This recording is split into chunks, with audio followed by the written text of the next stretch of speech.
बस राहुल गांधी की इसी अदा ने मिस्टर नॉन बायोलॉजिकल को यूपी में धूल चटा दी। इंटेलेक्चुअल के बीच इंटेलेक्चुअल और आम जनता के बीच बिल्कुल आम आदमी।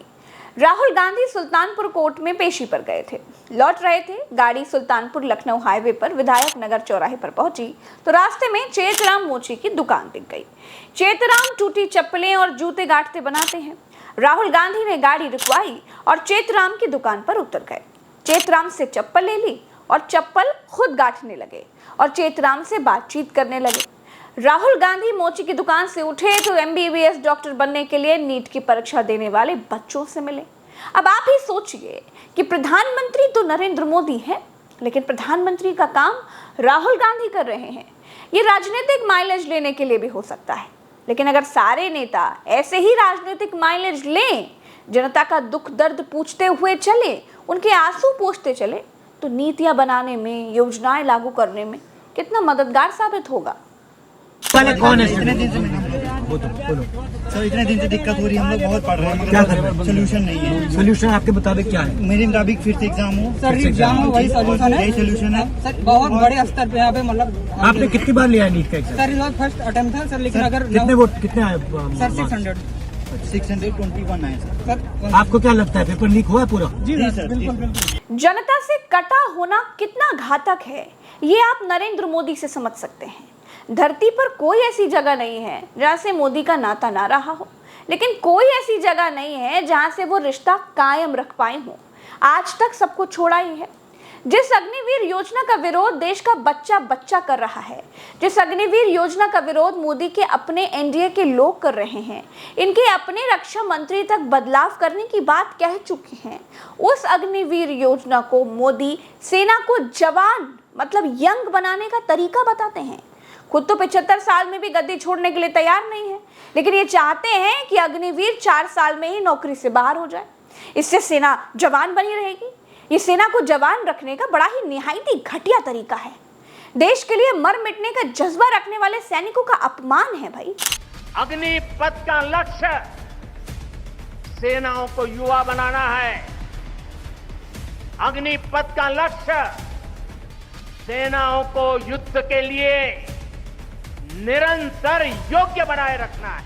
दुर्भाग्य से राष्ट्रीय सुरक्षा से जुड़े इतने संवेदनशील विषय को कुछ लोगों ने राजनीति का विषय बना दिया है। अग्निवीर 21 साल की उम्र में भर्ती होगा और 24 साल की उम्र में रिटायर हो जाएगा। अरे अग्निवीर की नौकरी अगर 10 साल कर देते तो 30 साल में रिटायरमेंट होती। 30 साल का कौन सा भारतीय बूढ़ा हो जाता है?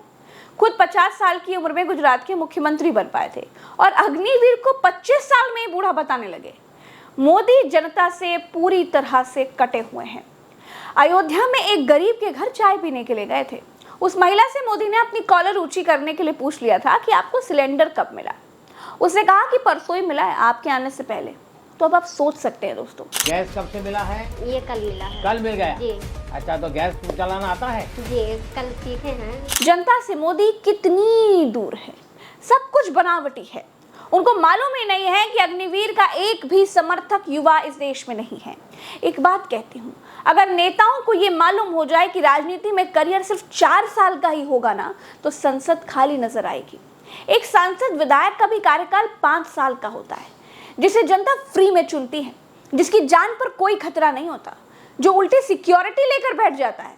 सैनिक हो या सीएम हो या पीएम हो, सिक्योर करियर हर कोई चाहता है। मोदी अपना करियर सिक्योर करने के लिए नीतीश और नायडू को पैकेज बांट रहे हैं।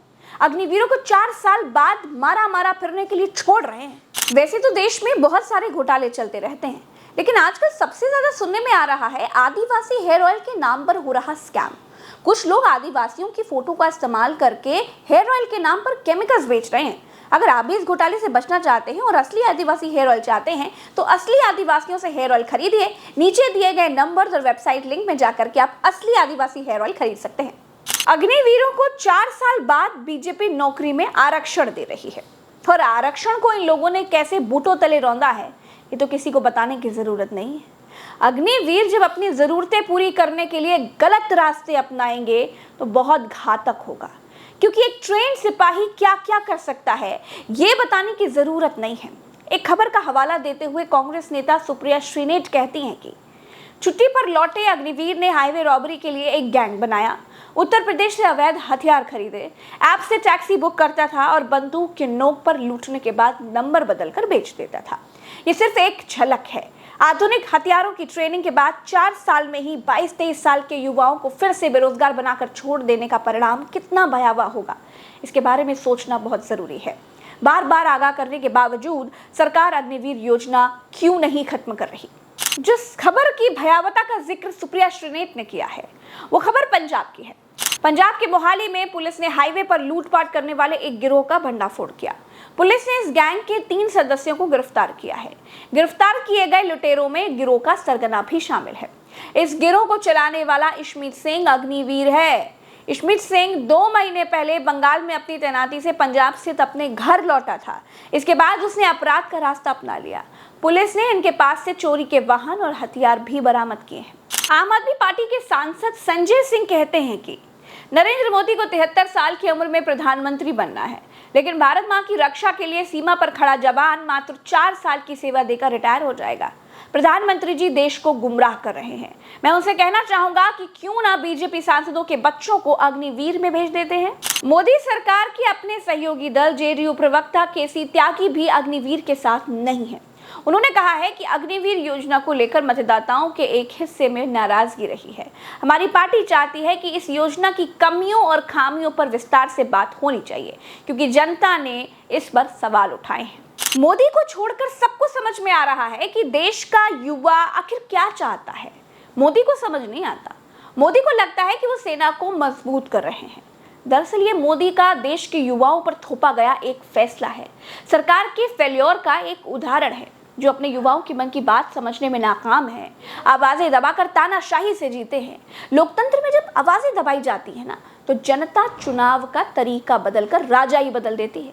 इसलिए मैंने आपको बिल्कुल शुरुआत में राहुल गांधी की 2 तस्वीरें दिखाई थी, जो समाज के सभी वर्गों के बीच का सामंजस्य दिखाती हैं।